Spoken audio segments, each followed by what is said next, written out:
Bonjour et bienvenue à Caroline, Elisabeth, François, Pascal et Petron Pro. Merci de votre présence. Nous allons commencer dans un petit instant. Je vois qu'il n'y a pas foule, c'est pas la foule des grands jours. Mais en tout cas, bienvenue à celles et ceux qui sont présents. Je vous remercie de votre présence. Même si vous le savez, le replay est renvoyé à tout le monde. Je vais répondre au bonjour de François. N'hésitez pas à utiliser le chat qui est à votre disposition. J'aimerais juste, avant de commencer, m'assurer que vous m'entendez bien, vous voyez bien l'écran de partage. Est-ce que vous pouvez me répondre oui dans le chat? Oui, ok. Son ok pour Elisabeth, François, oui. Très bien. Bon, bah, écoutez, on va travailler en petite équipe. Elena qui nous rejoint. Bonjour, Ariane aussi. Bon, tout le monde commence à arriver. Mohamed aussi. Très bien. Bon, nous allons commencer. Aujourd'hui, nous allons faire un web atelier sur l'importation de vos contacts. En fait, j'aurais dû l'intituler importer et exporter vos contacts, puisqu'on va parler des deux choses et je vais vous montrer comment réaliser ces deux opérations avec SG Autorépondeur. Bien, comme d'habitude, naturellement, vous connaissez le principe maintenant. Je vous ai préparé un petit PowerPoint pour la partie théorique. Et bien sûr, à l'issue de ce PowerPoint, nous allons passer à la pratique où je vais vous montrer donc des exemples concrets. Alors, bien entendu, je vous remercie, mais ça, vous avez l'habitude et vous le faites apparemment, c'est très bien, de ne pas activer votre micro et votre caméra. Voilà, c'est mieux pour la fluidité de la bande passante Internet.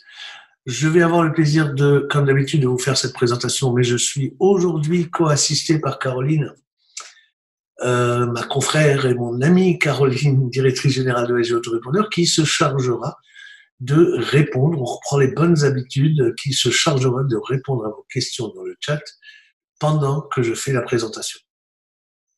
Bien entendu, les questions les plus pertinentes vous seront renvoyées sous forme d'un PDF avec le replay après donc ce web atelier. Bien, eh bien commençons tout de suite. On va voir 4 points essentiels dans cette présentation. C'est qui doit-on ou peut-on importer? Nous allons voir ensuite qu'est-ce qu'il est intéressant de faire. Est-ce qu'il vaut mieux faire de l'importation ou de l'inscription? On va voir la différence entre les deux. Enfin, on va voir comment importer vos contacts sur votre compte SG Autorépondeur. Et ensuite, on va voir une petite utilisation d'Excel ou de n'importe quel autre tableur. Ça peut être OpenOffice, LibreOffice, peu importe, d'un tableur pour les opérations d'export et d'import. Alors, commençons tout de suite par le premier point, donc, qui importer? Alors, vous pouvez quasiment importer tout le monde, vos contacts Gmail, Yahoo, Orange, vos contacts LinkedIn, vos contacts réseaux sociaux. Mais vous le voyez, il y a deux réponses à cette question. Est-ce que vous pouvez les importer? Et la réponse est oui et non. Et je vais devoir m'expliquer justement sur cette double réponse, positive et négative en même temps. Je vais me baser là-dessus sur le point clé, c'est le consentement. Et oui, parce qu'aujourd'hui, nous venons de passer le cap de 1 an de la mise en place de la fameuse loi RGPD, le Règlement général sur la protection des données à caractère personnel. Et bien entendu, je vous rappelle que tout le monde est concerné par cette loi. Que vous soyez auto-entrepreneur, à partir du moment où vous détenez une donnée personnelle d'une personne résidente en Europe, puisque c'est une loi européenne, eh bien, vous êtes concerné par le RGPD. Alors, ne prenez pas le RGPD à la légère, car c'est vraiment quelque chose qui risque de vous ruiner, concrètement, en cas de contrôle et de pénalité, de procès-verbal et de pénalité financière si vous n'êtes pas conforme RGPD. Donc, bien sûr, parmi cette conformité, dans cette conformité, il y a un point clé essentiel à toujours garder en mémoire, c'est le consentement. Donc, oui, vous pouvez importer tous ces contacts si vous avez un consentement et au-delà du fait d'avoir le consentement, si vous pouvez prouver ce consentement en cas de contrôle et non dans tous les autres cas. OK? Alors, ce que dit la RGPD ou le RGPD, la loi ou le règlement, le consentement est défini comme toute manifestation de volonté libre, spécifique, éclairée et univoque. Vous voyez, le choix des mots et là, c'est vraiment un choix de mots bien spécifique, par laquelle la personne concernée accepte, par une déclaration ou par un acte positif clair, que des données à caractère personnel le concernant fassent l'objet d'un traitement. Et là, attention, qu'est-ce qu'on entend? Une déclaration, on sait tous ce que c'est, mais par un acte positif clair. Un acte positif clair, ça veut dire que c'est lui qui doit, c'est la personne qui doit autoriser que ces données personnelles soient utilisées lors d'un traitement, soit par une case qu'il doit cocher, un formulaire à remplir, etc. Donc ça veut dire que, par exemple, les cases pré-cochées pour inscrire une personne et on lui met la phrase qui dit « Si vous ne voulez pas vous inscrire à notre newsletter, décochez la case qui est par défaut cochée », ben là, vous n'êtes pas dans le cadre du RGPD. D'accord? Il faut vraiment qu'il y ait un acte positif clair. Le consentement est évidemment une des bases légales prévues par le RGPD autorisant la mise en œuvre de traitements de données à caractère personnel.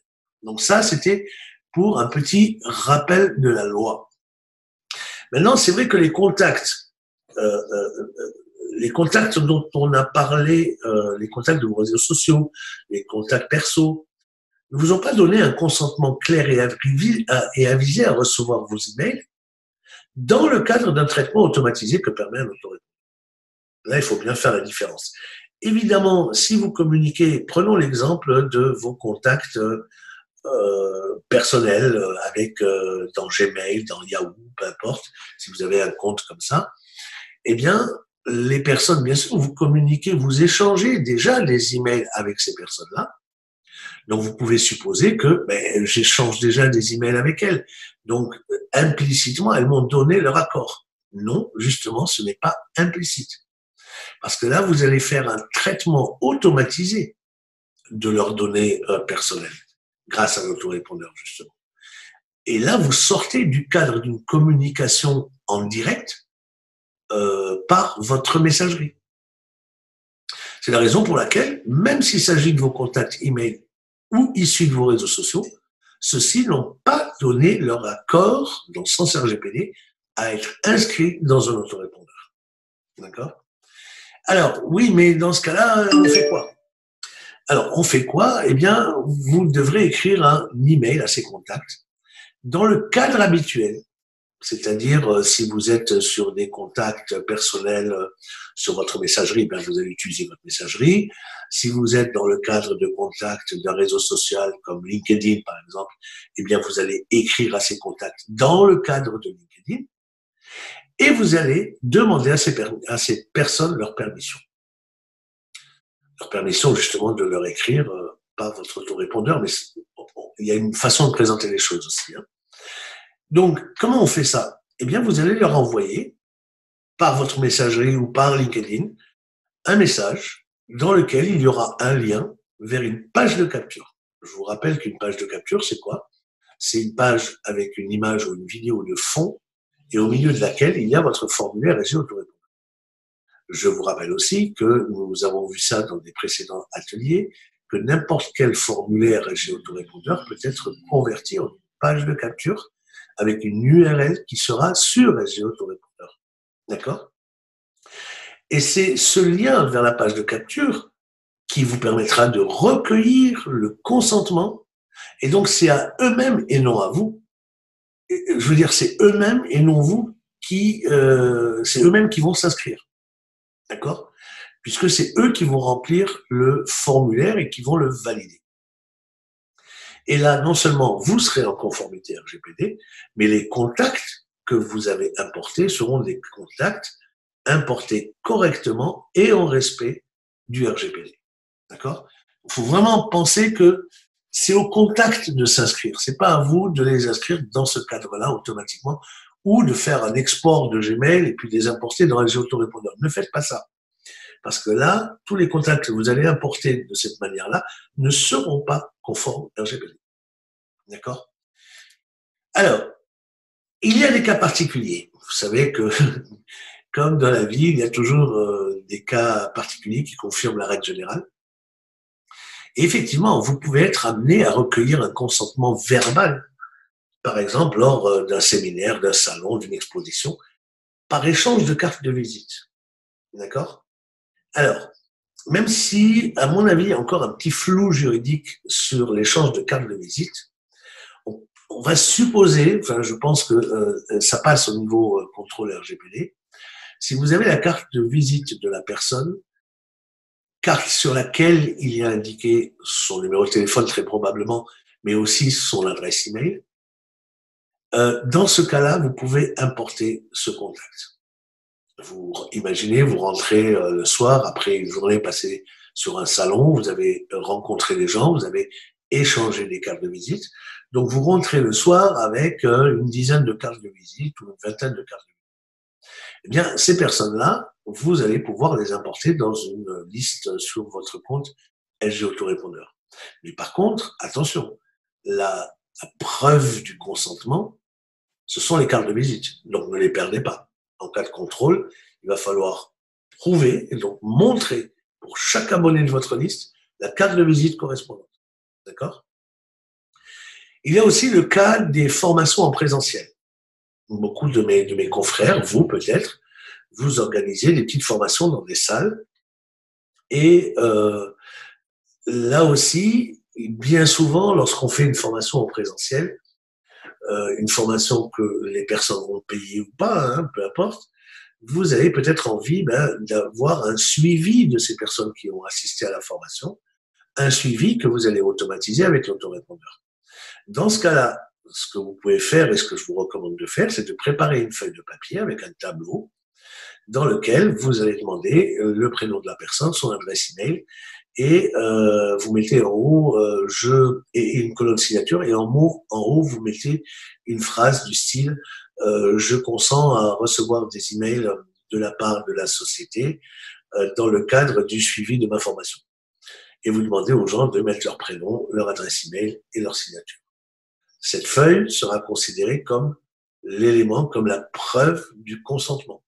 Et donc, après la journée de formation, vous allez rentrer chez vous, vous aurez cette feuille, gardez-la bien au chaud, et vous pourrez alors importer, vous préparez votre fichier Excel avec toutes les personnes présentes à la formation, et vous importez ce fichier Excel sous forme CSV, on va le voir un peu plus loin, sur votre compte LG. D'accord?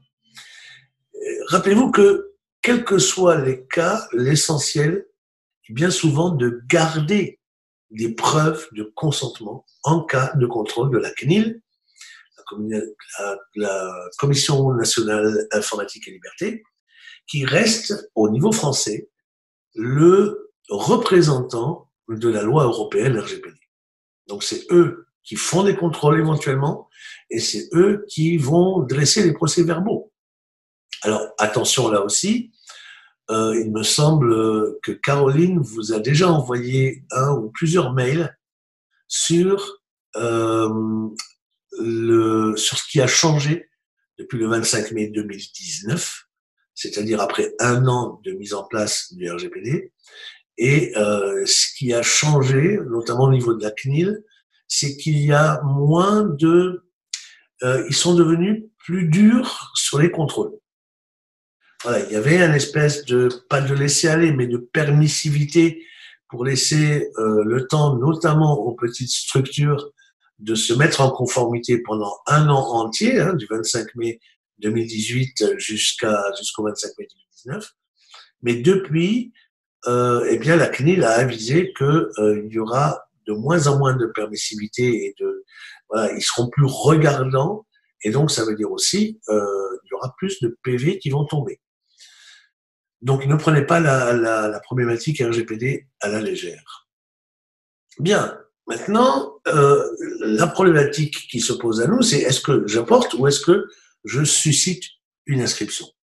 Et la réponse est simple. Il faut toujours préférer une inscription à une importation.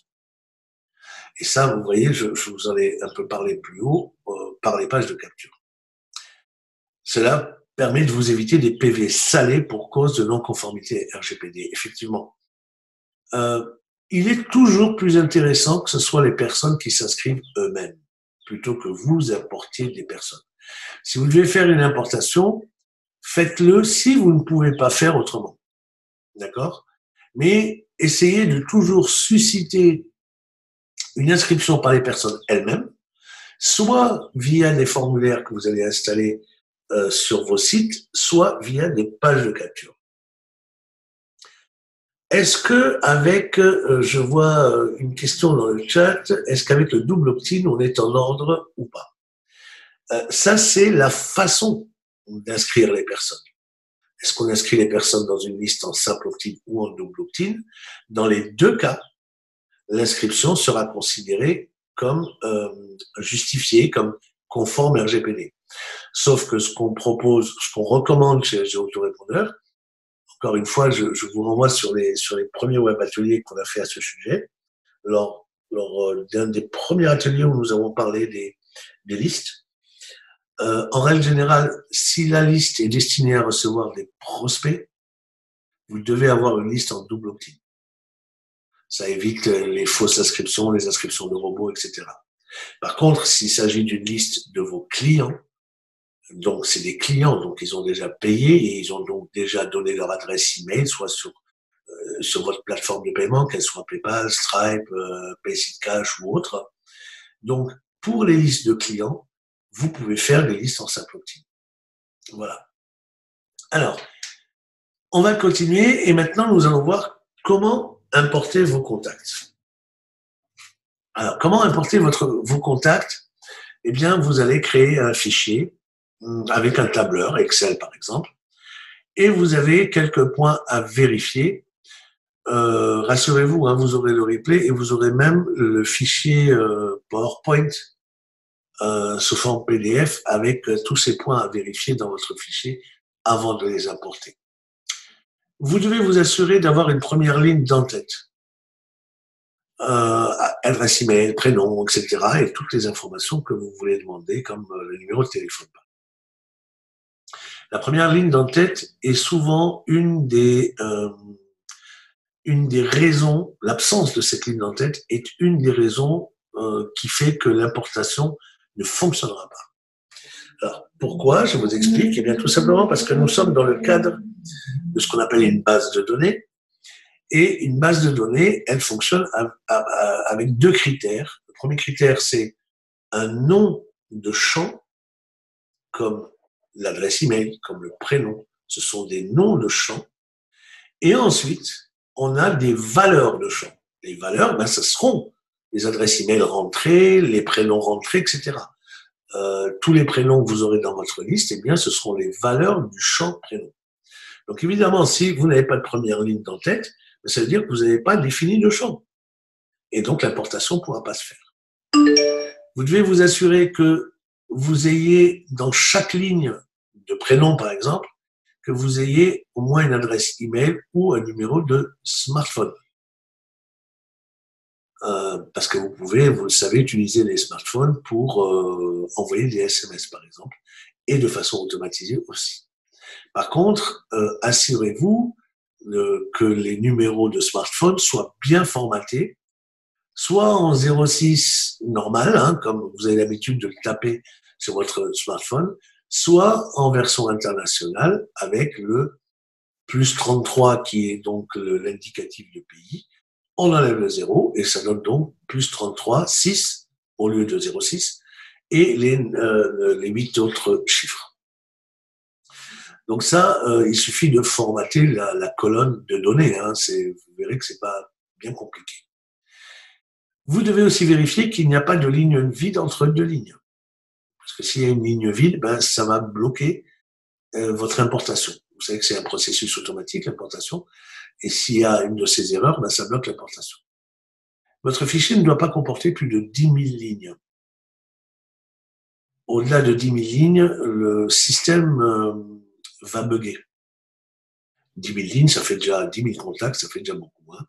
Si vous avez, par exemple, imaginez vous étiez sur un autre autorépondeur et que vous changez pour venir sur SG autorépondeur, peut-être que dans l'autre autorépondeur, vous avez exporté vos contacts et que vous avez, je ne sais pas, 50 000 contacts par exemple, eh bien, n'essayez pas d'importer 50 000 contacts en un seul fichier. Faites 5 fichiers de 10 000 contacts. D'accord? Et enfin, s'il s'agit d'un fichier que vous aviez précédemment exporté, là c'est important, il va falloir penser à supprimer toutes les colonnes non nécessaires avant de réimporter votre fichier. Et là, on parle d'un fichier qui est exporté de SG autorépondeur ou d'un fichier qui est exporté d'un autre autorépondeur. Chaque autorépondeur, dans l'export des contacts, va bien sûr prendre les éléments les plus importants, que sont le prénom, l'adresse email éventuellement, mais surtout va rajouter des colonnes qui sont propres à l'autorépondeur.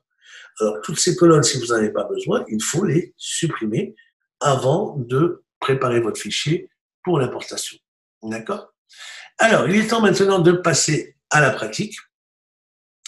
Et pour cela, je vais déjà vous montrer. Ok, je vais vous montrer un fichier exemple. Donc là, je vais vous partager un fichier Excel. Voilà.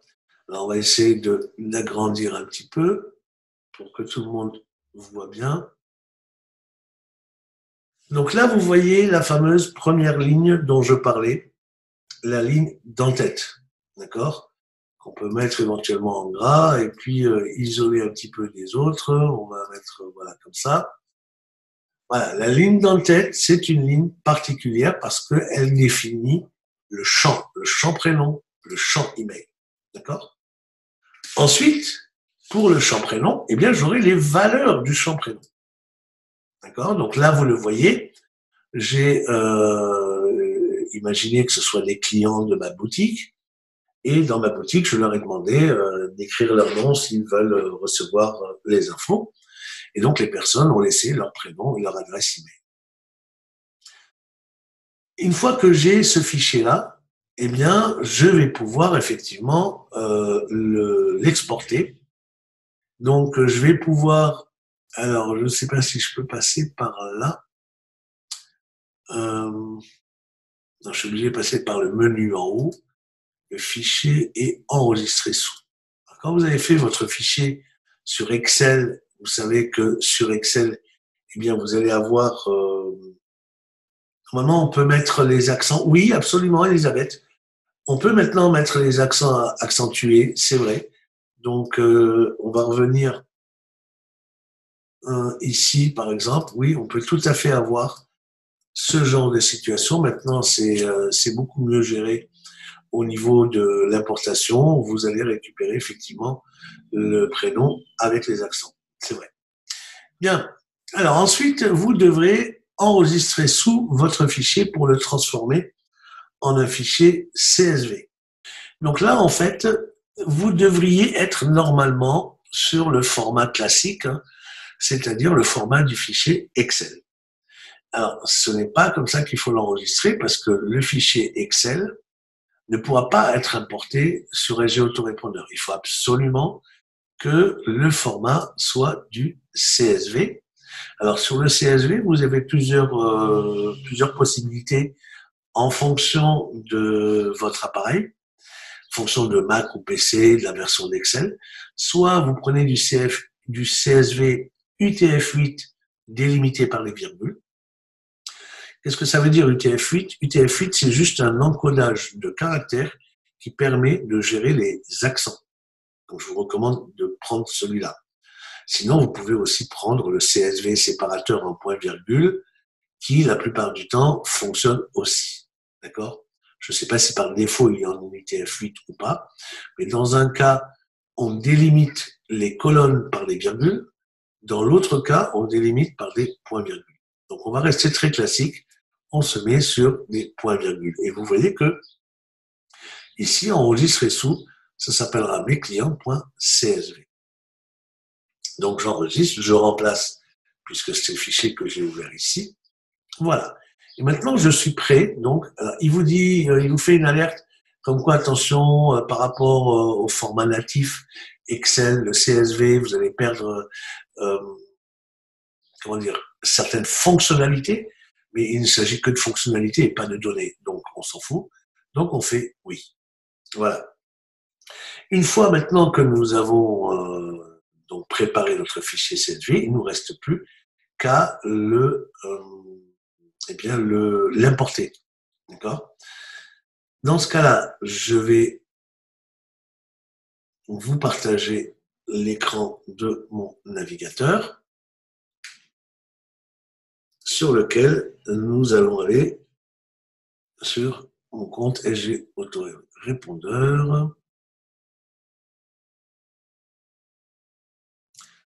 .com, voilà.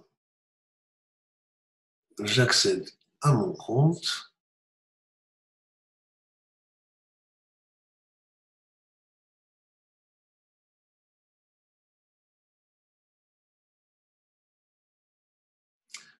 Me voici donc dans un des comptes exemples que j'utilise pour justement des tests et des exemples. Alors, comment importer? Alors, je vais importer des contacts, on est d'accord? Alors, attention à bien déjà qu'on soit d'accord sur les termes. Parce que c'est vrai que on parle de liste. Vous voyez, quand vous êtes sur l'accueil ici, vous avez vue d'ensemble de mes 5 listes. D'accord? Et alors, le mot liste peut aussi être amalgamé avec, je le vois souvent sur le support, avec liste de contacts. Alors que là, on parle de liste de diffusion. Donc, faites bien attention entre une liste de diffusion, ce sont ces listes, et une liste de contacts. D'accord?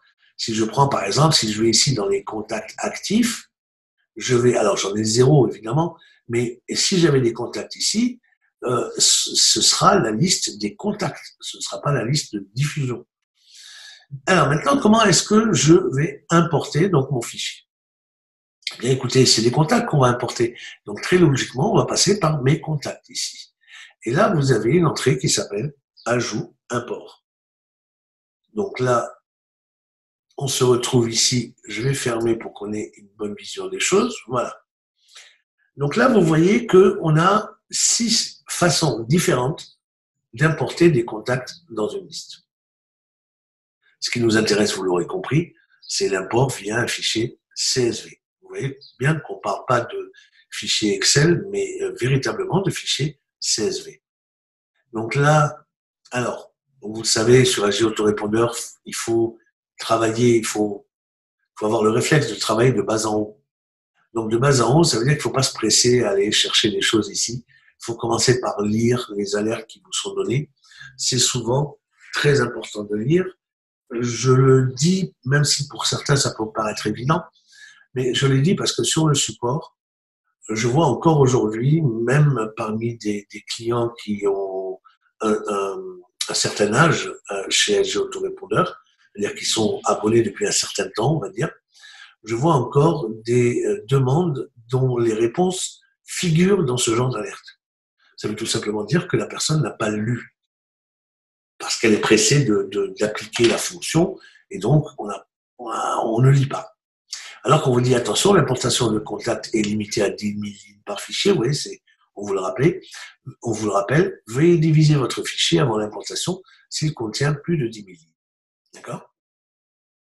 Ensuite, vous le voyez ici, on attire vraiment votre attention, d'abord avec le rouge qui est une couleur d'alerte, de danger, et en plus avec une icône là qui est un peu animée vraiment pour vous pousser à lire.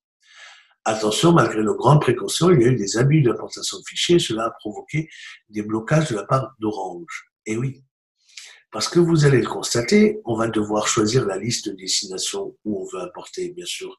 Là, on parle de la liste de diffusion, hein, la liste, voilà. Et là, on va aller choisir le fichier CSV qu'on veut importer. Et après, on est dans un régime déclaratif. Vous voyez, ces contacts n'ont pas été achetés, ni loués, ni cédés, ni récoltés sans leur consentement à recevoir mes emails. Vous allez avoir tendance à répondre oui, oui, oui, oui, oui, ok, d'accord. Mais même si ce n'est pas tout à fait vrai. Alors, je vous recommande de ne pas faire cette erreur. Pourquoi? Parce que les mentions légales stipulent que si vous faites une fausse déclaration, eh bien, le risque encouru, c'est tout simplement que votre compte soit bloqué, que vous soyez banni à vie de SG Autorépondeur. Et il y a eu des abus, et c'est pour ça qu'on a mis cette alerte ici. Désormais, les fichiers seront refusés au moindre doute de notre équipe. Au moindre doute. Je vais vous expliquer pourquoi c'est important. Veuillez donc être très précis sur vos méthodes de collecte et les réponses demandées dans notre questionnaire. Cela ne sert à rien d'essayer de tricher, vous finirez par être pénalisé et vous pénaliserez tout le monde. Et en effet, le problème de ces quelques personnes qui veulent un petit peu tricher, eh bien, c'est que ce n'est pas seulement mauvais pour eux parce qu'ils risquent d'être bannis, mais comme la plupart sont sur des forfaits en éclosion ou en essor, qui sont des forfaits avec des serveurs d'envoi mutualisés, ça veut dire que si vous faites des bêtises, eh bien, il y a de fortes chances que ces bêtises se répercutent sur les serveurs qui envoient vos emails.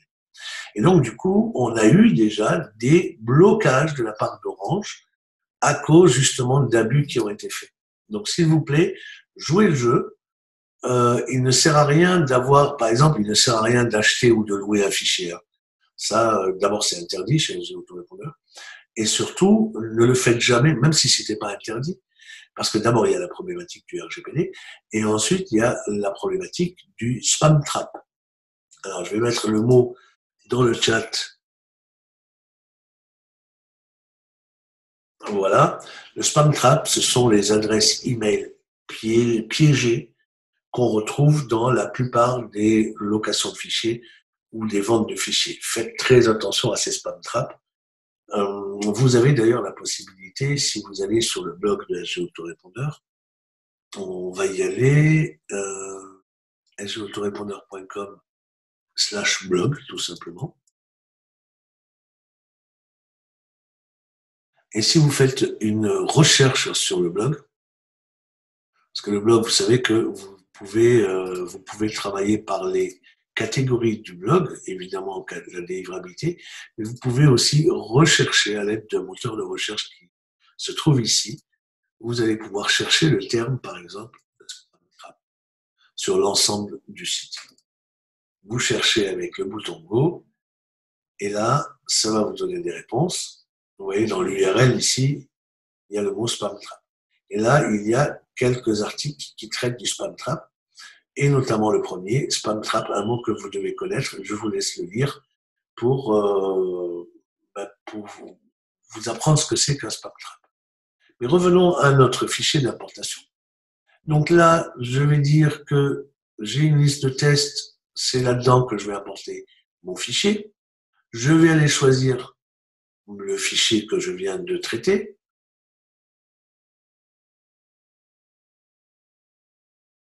Alors, le fichier, je vais le trouver ici, mes clients.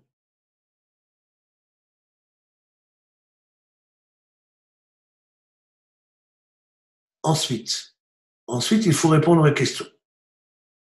J'ai envoyé un message au moins une fois à ces contacts au cours des 3 derniers mois. Alors, pourquoi est-ce qu'on pose cette question? Parce qu'en fait, il ne faut pas attendre de vous faire oublier par vos contacts. Alors, il est idéalement recommandé d'envoyer un mail au moins une fois par mois, à vos contacts. Si vous ne le faites pas, le risque que vous prenez, c'est pour ça on a été large en parlant de 3 mois, mais le risque que vous prenez, c'est que les personnes oublient qu'elles se sont elles-mêmes inscrites. Et ça peut avoir 2 conséquences néfastes pour votre indice de délivrabilité. C'est que les personnes, comme elles ont oublié qu'elles se sont elles-mêmes inscrites, c'est qu'elles risquent dans le meilleur des cas, de se désabonner, alors qu'elles s'étaient elles-mêmes inscrites. Ou alors, au pire des cas, elles vont cliquer sur le bouton de leur messagerie « Ceci est un spam », ce qui équivaut à un dépôt de plainte. Dans un cas comme dans l'autre, c'est pas bon pour votre indice de délivrabilité. Ensuite, j'ai retiré les contacts qui ne sont plus intéressés, ceux qui n'existent plus. Les NPAI. NPAI n'habitent pas à l'adresse indiquée. C'est un terme qui nous vient de la Poste. mon fichier est nettoyé. Alors ça, je vous recommande vraiment de faire attention aux personnes que vous apportez. Pourquoi je dis ça? Parce que bien souvent, on le voit encore, je l'ai vu encore récemment, je crois que c'était hier sur le support. Imaginez que je vais revenir à mon fichier Excel de tout à l'heure. Alors, imaginez que j'ai préparé un fichier, ça veut dire que c'est pas les personnes qui se sont inscrites elles-mêmes, c'est les personnes que je vais moi importer, d'accord? Imaginez que c'est une liste de clients d'une formation que j'ai fait il y a 3 mois et que c'est maintenant seulement que je me rends compte que j'avais ce papier de consentement et je décide donc 3 mois après, je décide que ben tiens, je vais les rentrer dans mon autorépondeur pour pouvoir les relancer ou voir peut-être pour leur proposer une autre formation en présentiel par exemple. Mais entre les 3 mois qui sont écoulés, c'est-à-dire le moment où les personnes ont donné ce consentement écrit ou verbal, et aujourd'hui, 3 mois après, est-ce que les adresses email sont toujours valides? Donc ça veut dire qu'il va falloir nettoyer tout ça. Il va falloir nettoyer votre fichier et vous assurer que les emails sont encore valides le jour où vous faites l'importation. Sinon, qu'est-ce qui va se passer? Il va se passer que vous allez apporter des adresses email invalides et donc au premier envoi, vous allez voir ces emails passer en invalide. Et donc avec la conséquence que vous connaissez maintenant sur votre indice de livrabilité. Alors pour ça, quelle est la solution? Eh bien la solution, je vais retourner sur Chrome, voilà. Alors la solution, c'est tout simplement de passer par notre grand ami Google qui décidément a réponse à tout. Vous savez, je suis un fan de Google. Hein. Alors, et vous allez juste lui demander vérifier une adresse email. Et là, vous allez avoir plein de réponses, dont maintenant la partie ici publicité qu'on peut fermer, c'est parce que ça nous intéresse. Et voilà. Et vous avez plein comme ça plein de comment dire, de sites qui vous proposent de vérifier une ou plusieurs adresses email. Si on prend par exemple Captain Verify, eh bien là, vous allez pouvoir saisir un mail et le vérifier. Et il va vous dire si le mail est bon ou s'il est invalide. D'accord? Il y a aussi, je vous laisse faire une recherche sur Google toujours, il y a aussi moyen d'avoir la possibilité de trouver des sites qui vous permettent pas seulement de vérifier une adresse email une par une, mais de vérifier des lots d'adresses email. Alors, quand j'ai fait cette recherche, j'ai pas trouvé de solution gratuite, mais il y a des solutions qui coûtent une dizaine d'euros et qui vous permettent de vérifier tout un fichier avec autant d'adresses email que vous voulez. Donc, n'hésitez pas à le faire. Il est important effectivement que vos fichiers que vous apportez soient des fichiers nettoyés des mauvaises adresses email. Je compte communiquer dans le respect de mes contacts et avec éthique. Alors ça, évidemment, on vous le recommande, parce que si vous répondez non, ce n'est pas tout à fait vrai, il va falloir nous expliquer comment vous comptez communiquer en non éthique. Là, voilà, c'est pas très top pour votre business. Donc ça, c'est une vérité normalement pour tout le monde. Je garantis que mon fichier est conforme RGPD. Alors, vous voyez, là, le règlement général sur la protection des données. On vous demande de garantir que votre fichier est conforme. Parce que SG Autorépondeur, ben, ça le déresponsabilise, puisque c'est vous qui prenez la responsabilité de dire j'annonce que je garantis que le fichier que je m'apprête à importer est bien conforme. D'accord? Et la conformité, c'est quoi? C'est d'abord le consentement, je vous rappelle. Okay, voilà. Ensuite, il y a ici, avant d'envoyer, les adresses email déjà présentes dans la liste seront mises à jour. Les doublons ne seront pas pris en compte. Si vous avez 2 lignes avec la même adresse email, seule la première sera gardée. Un exemple, on va prendre par exemple la même adresse email, je vais copier et je vais coller. Ah, mais vous ne voyez pas ce que je fais. Attendez, je vais partager, donc je vais revenir sur mon fichier Excel. Voilà. Imaginez, je prends ici ça, je le copie, je le duplique, et puis je change le prénom pour Julien. Dans ce cas-là, qu'est-ce qui va se passer? Eh bien, la première adresse email trouvée, ça peut très bien être, alors, je ne sais pas si on peut la déplacer.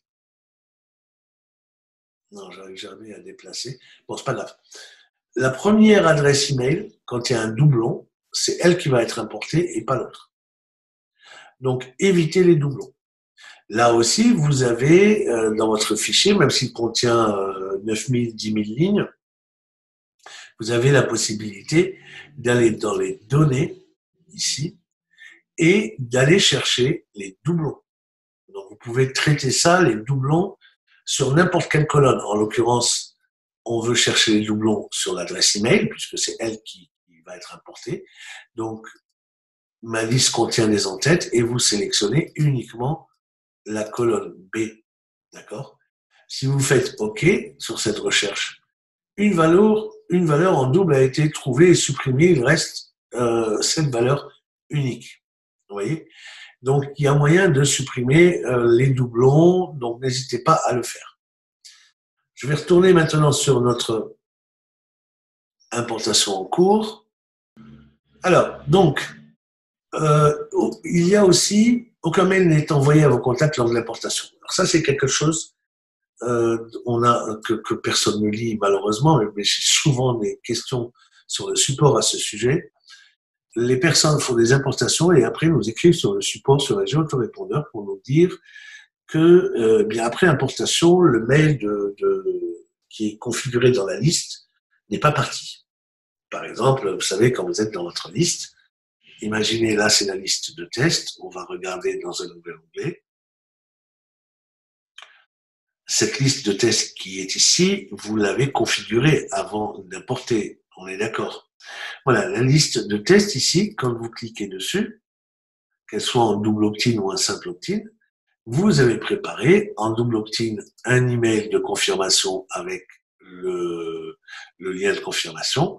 Et si la liste est en simple opt-in, vous avez préparé un mail directement qui remercie de l'inscription. D'accord?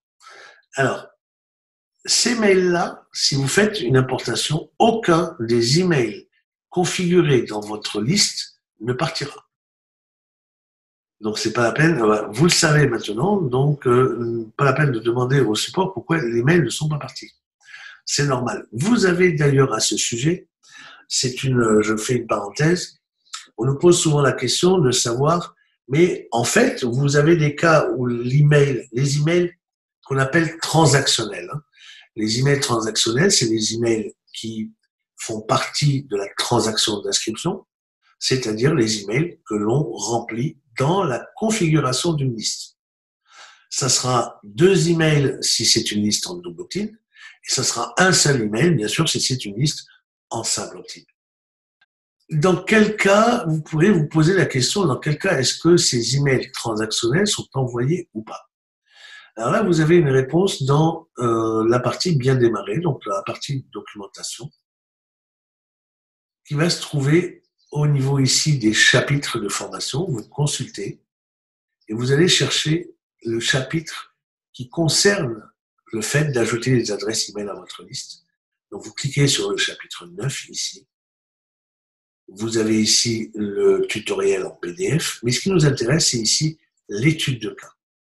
L'email prévu au moment de l'inscription, c'est l'email transactionnel dont je vous parlais, est-il envoyé systématiquement et dans quel cas? Alors ça, c'est un PDF que vous devriez avoir constamment sous la main quand vous vous posez ce genre de questions. Et si j'ouvre ce PDF, vous allez voir que la réponse s'y trouve. Alors, grâce au lien segmentation comportementale, on cherche l'importation. Segmentation, création ouvreur, transfert d'abonnés. Vous voyez, vous avez plusieurs cas dans lesquels, des fois c'est oui, des fois c'est non. Règle de réponse automatique. Ah d'accord, bon, on n'a pas rajouté le fait de l'importation parce que tout simplement, c'est écrit ici Je pense que je vais peut-être le rajouter dans l'étude de cas. Alors, pour les raisons de sécurité, les fichiers à importer doivent faire l'objet de vérification. D'accord? Donc, l'importation ne se fait plus forcément de façon automatique depuis la mise en place du RGPD sur SG Autorépondeur. Les importations, souvent, nécessitent que l'un des membres de l'équipe valide votre demande d'importation. D'accord? Alors, légalement, on est obligé de donner un délai maximum qui est de 24 ou 48 heures, je ne sais plus. Je vous renvoie sur les mentions légales, les conditions d'utilisation pour en savoir plus. Mais en règle générale, les demandes d'importation sont traitées dans les 2 heures qui suivent la demande ou dans l'heure même. Je sais que régulièrement, nous regardons les demandes d'importation en cours et dans la foulée, on les traite. D'accord ? Bien, une fois que vous avez répondu à toutes ces questions, alors c'est une dernière petite parenthèse. Si dans la liste que vous importez, il y a déjà du monde et qu'il y a déjà une personne qui est dans votre liste à importer, qui est présente dans la liste des destinations, elle ne sera pas réimportée. Par contre, si elle a une donnée supplémentaire, la donnée sera mise à jour. Voilà. Donc, vous ne pouvez pas avoir, c'est ce que ça permet, vous ne pouvez pas avoir de doublons d'adresse email dans une liste de diffusion sur SG Autorépondeur. Si on prend, par exemple, ici, je vais retourner à l'accueil. Si on prend la liste Yoga Test, je ne peux pas avoir 2 adresses email pareilles. C'est pas possible. Les doublons sont gérés par SG Autorépondeur. Bien, je n'ai plus donc qu'à valider ma demande d'importation, j'envoie.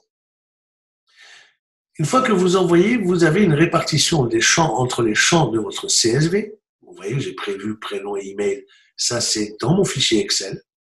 Et la correspondance doit se faire ici avec les champs de SG Autorépondeur.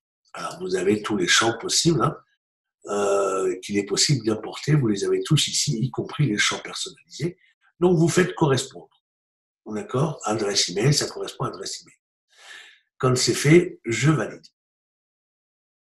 Et voilà la partie la plus importante de l'importation. Il arrive encore aujourd'hui que des personnes cliquent directement sur OK sans répondre aux questions. Alors, quand c'est ça, l'importation est systématiquement refusée. Soyez-en conscientes, ce qui est logique. Ensuite, on voit aussi des réponses qui sont bien trop vagues. Par exemple, mon site web, comme réponse. Alors, décrivez précisément le point de collecte des contacts. Site web, salon, séminaire, webconférence. Les gens répondent mon site web. Précisez la démarche utilisée pour avoir obtenu le consentement des destinataires à recevoir vos emails.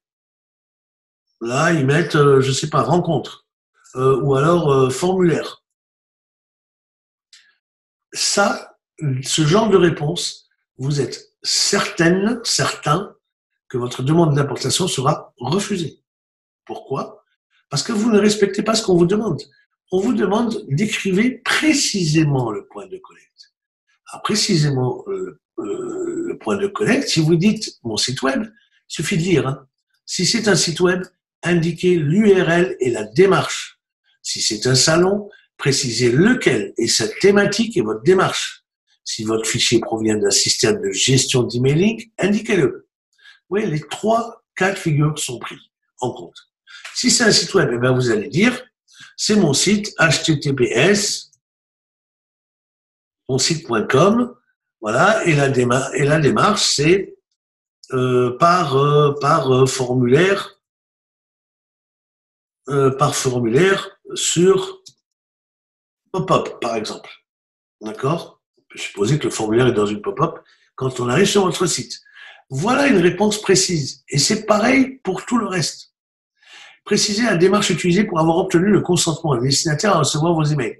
Et bien là, si je dis formulaire, eh bien il faut que je précise où. Formulaire sur pop-up. Je le redis. À quel moment ces contacts ont été sollicités pour la dernière fois? Oh, ben, on peut dire, par exemple, 4 mois, j'étais malade, par exemple. là, ça passe, vous voyez.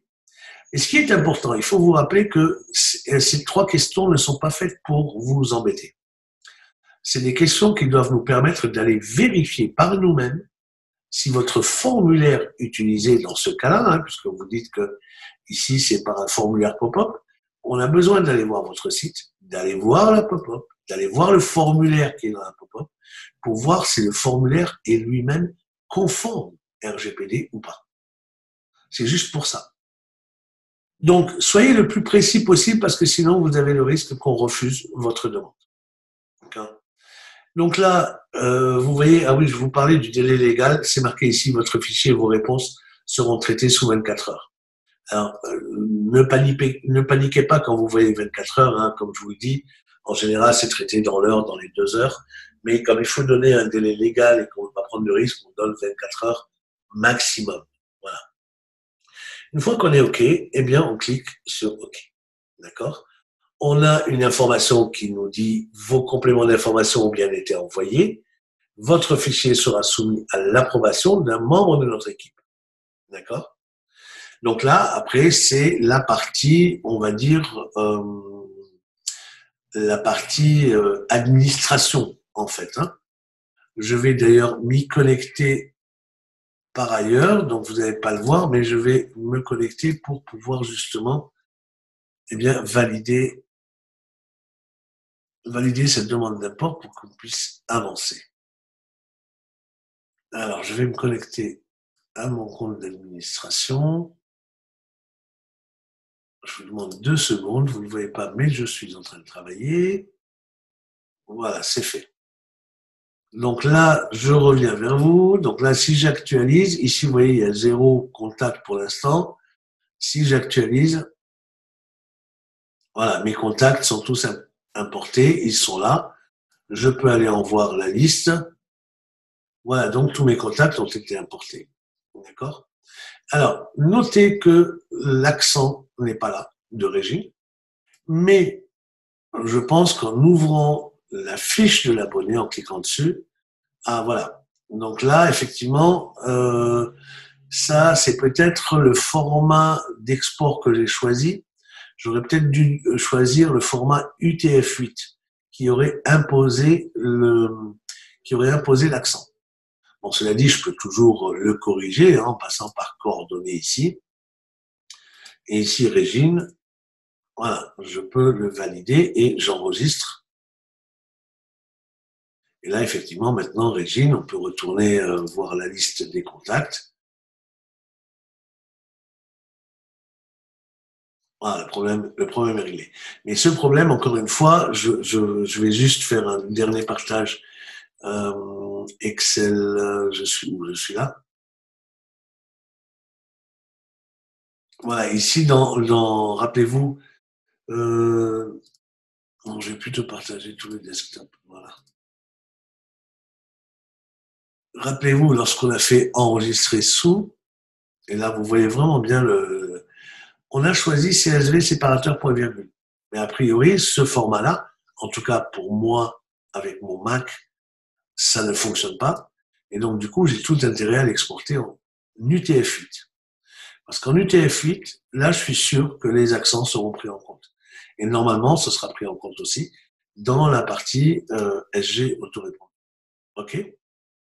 Alors, on va retourner une dernière fois pour terminer sur SG autorépondeur et nous allons voir un petit peu ce que nous pouvons faire lorsqu'on a exporté d'ailleurs ou de SG autorépondeur une liste de contacts qu'on veut par exemple la modifier et qu'on veut après, ou à rajouter des choses dedans, et qu'on veut après la réimporter. Alors l'exportation, ben, c'est pareil que l'import. En fait, vous allez aller dans mes contacts ici, et au lieu de passer par ajout import, vous allez plutôt exporter mes listes. Exporter vos listes de contacts, on est bien d'accord, hein. Ne confondez pas avec les listes de diffusion. D'ailleurs, on est dans la rubrique contact, donc vous ne devriez pas faire d'amalgame entre les 2 significations du mot liste. Donc là, vous allez cliquer sur exporter mes listes. Et là, il y a des choses intéressantes. Je vais plutôt changer de compte prendre un compte où j'ai plus de contacts pour vous montrer à quel point c'est représentatif. Donc, je vais dans mes contacts et je fais exporter mes listes. Alors voilà, il y a quelque chose de très intéressant. Donc là, on est dans la gestion avancée des contacts, les sauvegardes, d'accord, qui nous permet, par simple clic sur un bouton, d'exporter au format CSV des contacts. Je peux le faire. Ici, les contacts que vous voyez affichés sont uniquement les contacts actifs. C'est-à-dire, si vous voulez exporter que 10 personnes ici, vous allez cliquer sur ce bouton. Non, c'est le total, pardon. C'est le total, je me suis trompé. C'est dans l'accueil, en fait, que vous avez uniquement les actifs. Vous voyez, ici, il y a un actif. Si je regarde 3, voilà. Ici, il y a en réalité un total de 5 contacts, puisqu'il y a 3 contacts actifs et 2 contacts résiliés. Donc, le chiffre que vous voyez depuis l'accueil de votre compte, c'est vraiment le nombre de contacts actifs. Contrairement à l'export des listes, où là, vous avez le nombre de contacts total. Et comment vous voyez, c'est qu'en passant la souris, vous voyez qu'ici, c'est la colonne des actifs. Donc, on peut exporter les actifs, c'est les plus intéressants. Hein. Mais on peut aussi exporter les non confirmés, on peut exporter les résiliés et on peut aussi exporter les invalides. Et on peut aussi, avec le bouton tous ici, exporter l'ensemble des contacts. Bien souvent, il n'y a pas grand intérêt d'exporter les non confirmés. Si, les non confirmés, les résiliés, enfin c'est vous qui voyez. En règle générale, c'est surtout l'exportation des actifs qui nous intéressent. Si on veut exporter une liste en particulier, mais vous avez aussi ici le listing de vos listes, mais vous avez surtout une entrée qui est intéressante, c'est toutes les listes. Ici, si je clique sur le bouton ici, exporter mes 310 contacts actifs, eh bien, ça va exporter tous les contacts de toutes mes listes. Les contacts actifs, bien entendu. D'accord? Donc, ce que je vais faire, je vais revenir à mon compte et on va faire la même chose avec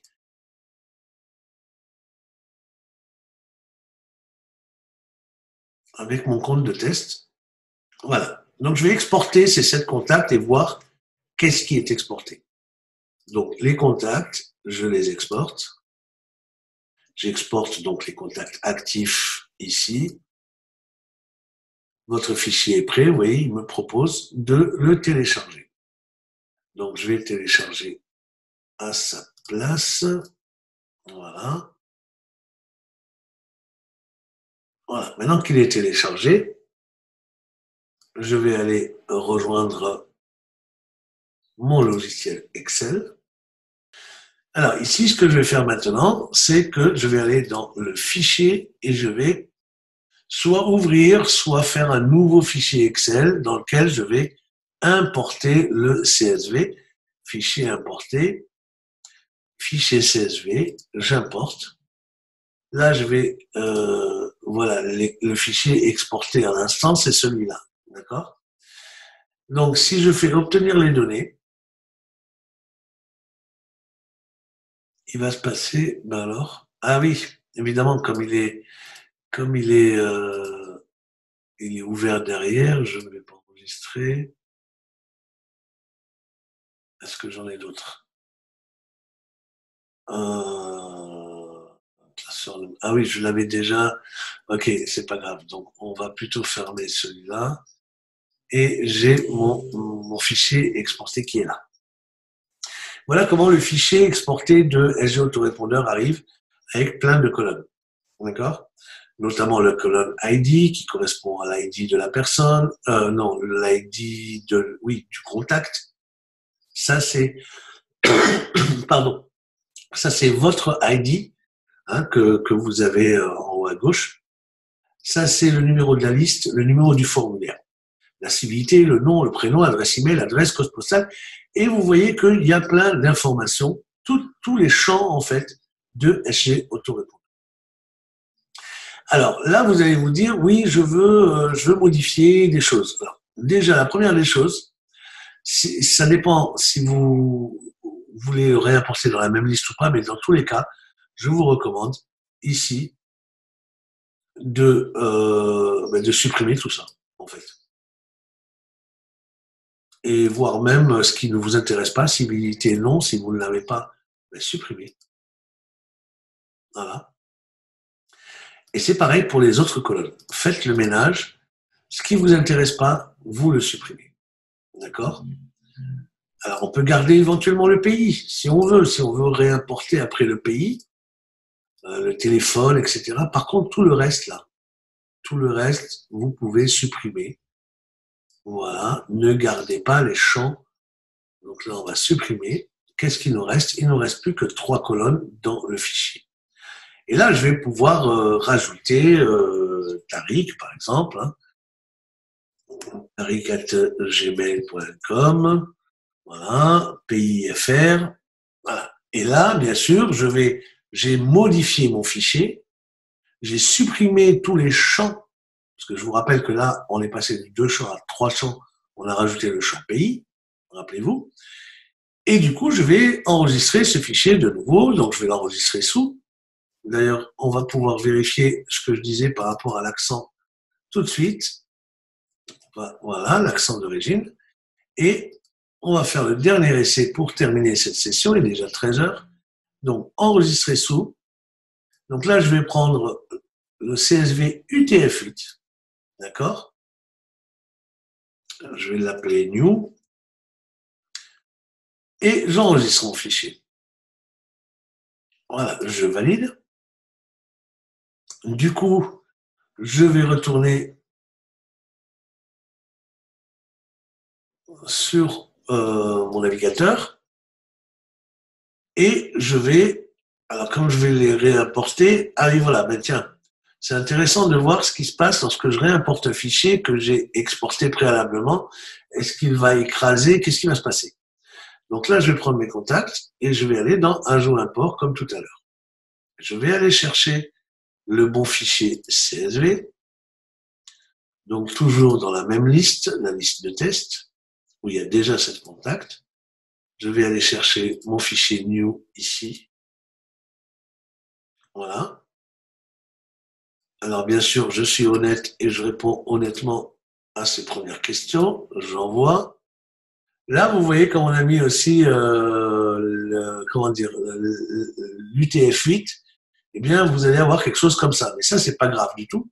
Il suffit de faire bien correspondre les champs. D'accord? Vous voyez que les champs ont été reconnus. Donc, c'est parfait. Donc, je vais valider. Et bien sûr, là, je vais mettre ça pour...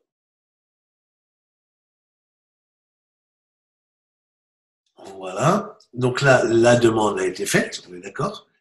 Donc du coup, moi, je vais me connecter par ailleurs sur la partie administration. Je vais valider la demande.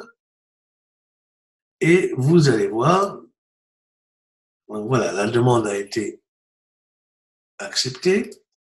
Donc ici, j'ai 7 contacts. Maintenant, je vais actualiser. Et je me retrouve avec 8 contacts. Ce qui est normal puisque j'ai rajouté un contact. OK? Par contre, les autres contacts n'ont pas été réimportés. Je n'ai pas 14 contacts, d'accord? Par contre, je vous rappelle que la première fois, nous n'avions pas le pays. On avait juste le prénom et l'adresse email. Là, on a rajouté une colonne pays. Donc, on va vérifier. Alors, je ne vais pas prendre la dernière adresse que j'ai rajoutée. Je vais prendre une des anciennes adresses. Vous voyez notamment, tiens, pour la petite histoire, que Régine est bien arrivée avec ce format de CSV avec l'accent. Donc, je vais prendre Régine. Je vais ouvrir sa fiche d'abonné. Et on va voir si le pays a été pris en compte. Donc là, les coordonnées de la personne. Donc là, Régine, on a bien l'accent. Et dans les informations géographiques, j'ai bien le pays. D'accord? On peut aller regarder quelqu'un d'autre. On peut aller regarder quelqu'un d'autre. Mettons celui-là. Michel. Je sais que j'avais préparé ces fichiers d'exemples avec différents pays. Donc, on va pouvoir aller voir un peu ce que ça donne. Voilà, coordonnées géographiques. Voilà, par exemple là, Canada. Donc, ça veut dire quoi? Ça veut dire que l'opération que j'ai faite, j'ai réimporté, mettons, il y a beaucoup de clients qui travaillent avec un gestionnaire pour leur gestion de clientèle en entreprise, et que ce CRM donc ne peut pas être relié directement à géoautorépondeur. Qu'est-ce qu'ils font ces personnes en général? Ils font régulièrement, une fois par mois, une fois par semaine, ils font un export de leur CRM qu'ils importent dans un géoautorépondeur. Parce qu'il y a de nouvelles personnes, mais parce qu'il peut y avoir aussi de nouvelles données. Donc, dans ce cas-là, effectivement, la personne ne sera pas réimportée une deuxième fois dans SG Autorépondeur, puisqu'il ne peut y avoir qu'une adresse email unique par liste. Mais par contre, les données qui ont été rajoutées le seront dans l'importation. D'accord? Donc voilà un petit peu tout ce que je voulais vous dire aujourd'hui, chers amis.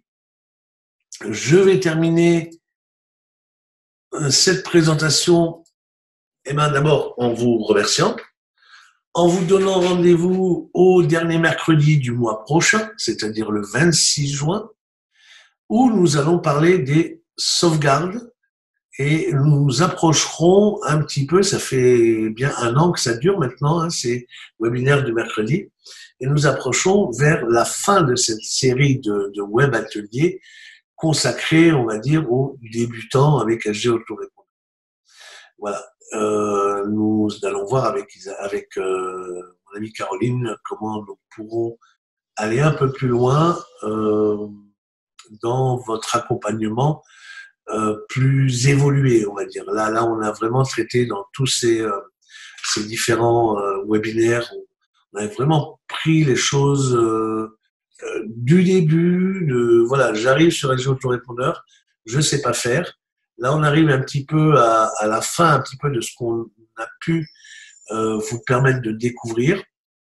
Donc voilà, si vous avez des demandes particulières, eh bien sûr, vous pouvez ouvrir un ticket sur votre compte, sur vos comptes SG Autorépondeur, mais vous pouvez bien également m'écrire aussi. Vous avez ici mon adresse email.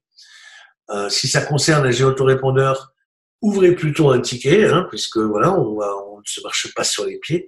Si ça concerne une question hors de votre compte SG Autorépondeur, n'hésitez pas à me contacter, et moi-même et ma société Stratos Web, nous allons essayer de vous apporter les réponses qu'il faut.